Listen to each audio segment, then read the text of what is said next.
Exoprimal was released recently and is a multiplayer third-person shooter developed and published by Capcom.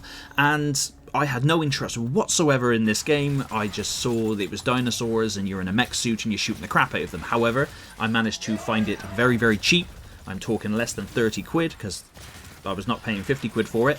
And I have seen a lot of mixed reviews online. However, on Steam, I'm playing the PC version. On Steam, the reviews are mostly positive.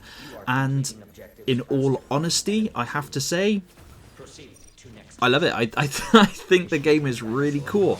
It's got a good premise. It's not bursting over the seams with as much content as people would like. Of course it's not. If you can find it cheap, I think it's definitely worth picking up for 30 quid. It runs incredibly well. It runs solidly. It runs amazingly on the Steam Deck. It's a lot of fun, and the story is a bit nonsensical, and it's not really got a story mode as such. You kind of unlock cutscenes and like data files and stuff as you progress through the game, but you also unlock more different enemies and different... I don't want to spoil too much, but you basically just keep playing the game. Play the game and you unlock more and more and more. There is in-game currency. There is a battle pass if you want it. I haven't bought the battle pass. Of course, it has the free version and the premium. So that's optional. However, the premium does look like it's got some cool cosmetics if that's your bag and you're into it. However, what Exoprimal is effectively just a horde shooter where you just, instead of staying in the one place, you continually move to other places. That's it. It's not trying to be anything other than that. It is a horde shooter. If that's your thing, you will love the game. Like I said, it runs incredibly well. You can fight things from Ankylosaurus, Pachycephalosauruses, Triceratops, Tyrannosaurus Rex, and it goes incredibly insane the more you play. I think you have to just... I think it's around 50-ish games to complete the story as such, but like I said, you unlock more, and I'm fairly certain there's going to be events and there's going to be new maps and game modes and all that added.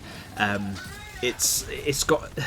There's a competitive element, so it's like PvPvE. So effectively you compete in teams of 5, 2 teams of 5, and you start off in the same place, and you've got to just progress through the level as fast as you can by killing X amount of dinosaurs, and then you move on to the next objective, and it'll tell you if you're going faster or slower than the other team. And when you come to the final objective, it could be holding a point, or it could be moving a payload kind of deal. You can attack the other team and you can take one another on, and you can also pick up a Dominator, which will allow you to turn into a dinosaur and go into the go and harass the enemy team and knock them down, which is pretty cool. You can change your exosuits inside the game itself, and there's many to choose from, which is really, really cool. And there are loads of cosmetics that you can unlock with the in-game currency you earn, and you do earn quite a lot of it. And you can also earn, which is effectively loot boxes, which do also give you good skins.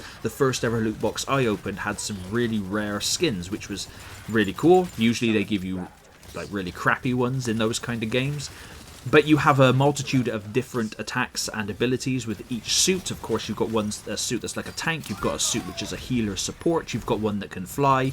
The one I'm using is just the basic bitch starter suit. I like to just use the one suit, unlock everything on it, and then move on to the next. Each suit looks like they've got their own little progression unlock tree, basically. So the more levels you unlock, the more items you unlock with it. You can also unlock stickers and stuff to stick on your exosuits. You can unlock emotes, so you can, you can sass around and do all that kind of business as well. And yeah, like I said, graphically it looks really good. It plays really well. I think a lot of people are miffed because it does seem at the very beginning of the game that there's not a lot to do. There's just war games, and that's the only game mode you can choose, war games and tutorial. There's nothing wrong with that whatsoever at the moment. The game is not trying to be anything else. However, I do think it's massively overpriced. It's great. I'm having a lot of fun with it, and like I said, if you can pick it up cheap, and I'm glad I did, then CD Keys is a great website to get keys off of. But if you can get it cheap, then it is a lot of fun and well worth picking up. But for the $49.99 here in the UK on Steam, and probably $59.99 on Xbox or PlayStation, I wouldn't I just wouldn't. It is on Game Pass though, and it does have crossplay. So if you have friends who have it on PC or other things, you can download it on Xbox and you can play it. So that's a pretty cool thing.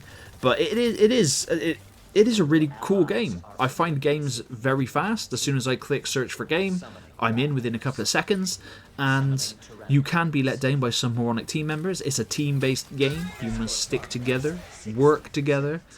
You can be overwhelmed and swamped very easily if you go off on your own. You will get slapped about, especially by any Triceratops or any larger dinosaurs that will come your way. There's also Pteranodons, which you've got to shoot out the sky as well, and you do build up a special like limit break special move, which is again really cool to pull off. But yeah, it is worth it. It is worth it. It's a good game. It is very good. All the people complaining that it's lacking in content, they're not wrong, but they're also not right as well. There is content that you unlock by playing the game, which is great, and I love that. But I don't know. I don't know what it is they're looking for. It's just a horde shooter. There's a couple of maps. Well, there's not a couple of maps. There's more than a couple of maps, but you know what I mean. There's not too much variety in the map.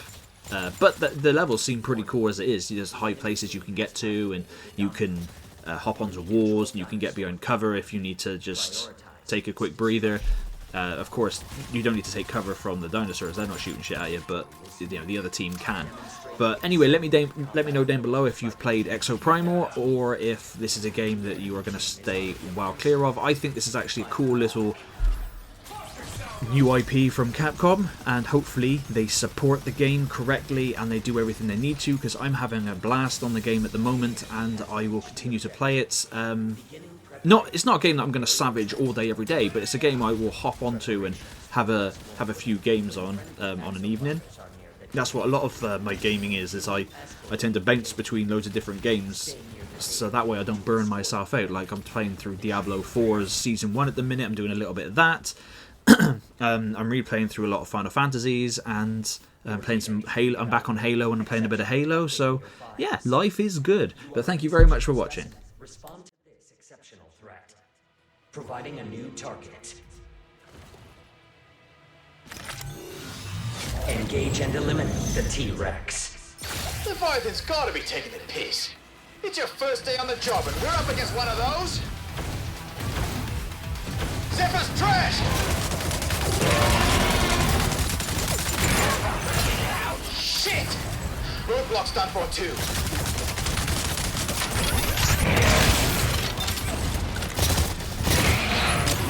Drag out! Hate to break it to you, but you're not ready for this. For now, let's get the hell out of here!